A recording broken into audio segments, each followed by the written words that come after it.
Look up at the night sky. What do you see? Billions of stars, trillions of worlds. The sheer numbers suggest that the universe should be crowded. It should be noisy.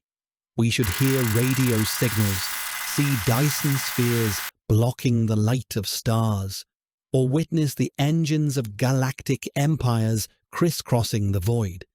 But instead, we see nothing. We hear nothing. This is the Fermi Paradox. Where is everybody? For decades, we have assumed that aliens are either non-existent or too primitive to call us back. We assume that if they could talk to us, they would be friendly, like wise mentors ready to guide humanity into the stars. But what if we are wrong? What if the silence of the universe isn't because it's empty? What if it's silent because everyone else is terrified? Imagine walking through a forest at night. It's dead quiet. Does that mean there are no animals, no predators? Or does it mean that in the dark, making a sound is the quickest way to die?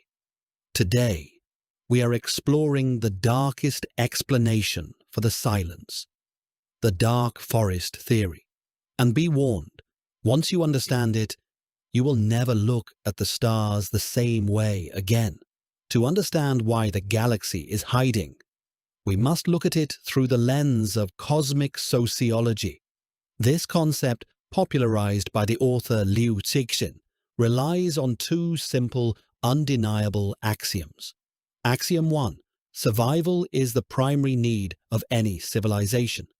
Axiom 2. Civilizations grow and expand, but the total matter in the universe remains constant. This creates a mathematical conflict. Life wants to spread. Resources are finite. Sooner or later, you run out of room. But there is a deeper problem, the problem of knowledge. Imagine two civilizations meet in the deep dark of space.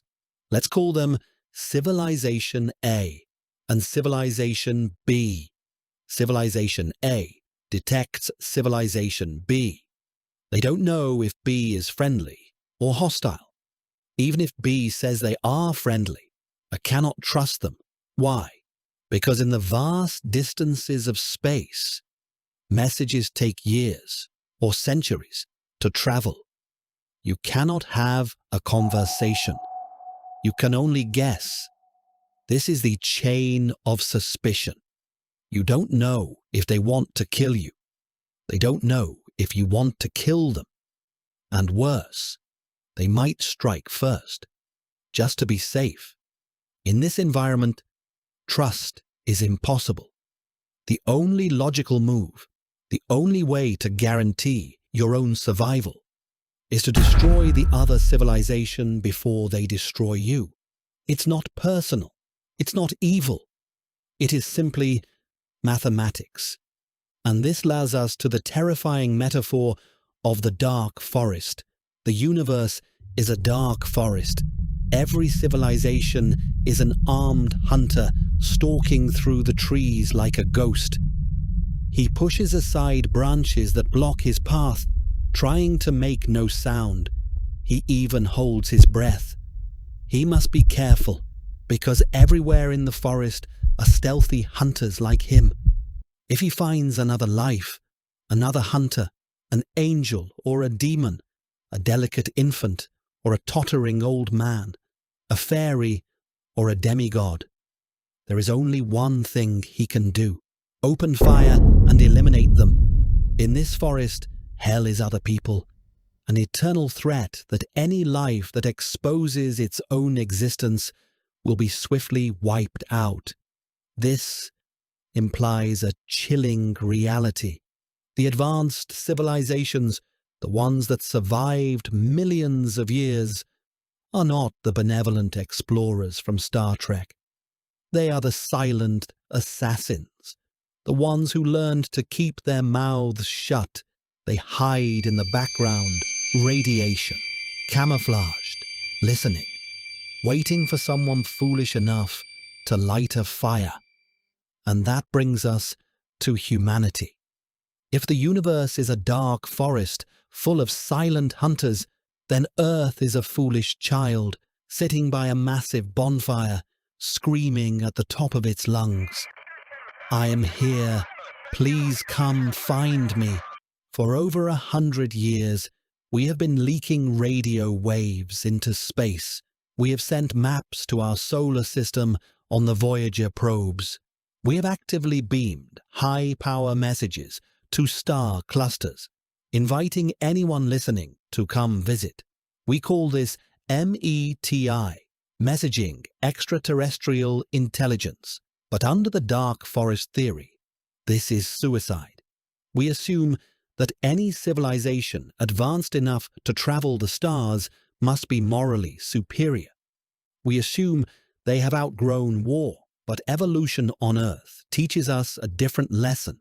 The apex predators are rarely the most peaceful. We wiped out the Neanderthals. We destroy ecosystems. Why do we assume aliens would be any different? If a hunter sees our signal, he won't wonder about our culture. He won't care about our art or our music. He will see a growing civilization, consuming resources that might well. And the cheapest, safest solution is to send a relativistic kinetic weapon, simply a rock moving at near light speed, to sterilize our planet before we become a problem. Perhaps the silence of the universe is not a mystery. Perhaps it is a warning. The civilizations that survived are the ones that stayed quiet. The ones that vanished are the ones that shouted. Stephen Hawking once warned us. If aliens visit us, the outcome would be much as when Columbus landed in America, which didn't turn out well for the Native Americans. So, the next time you look up at the stars and wonder where everyone is, be grateful for the silence, because in the dark forest, if you hear a sound, it's already too late. Maybe we should stop shouting. Subscribe to Nebula Void before the darkness looks back.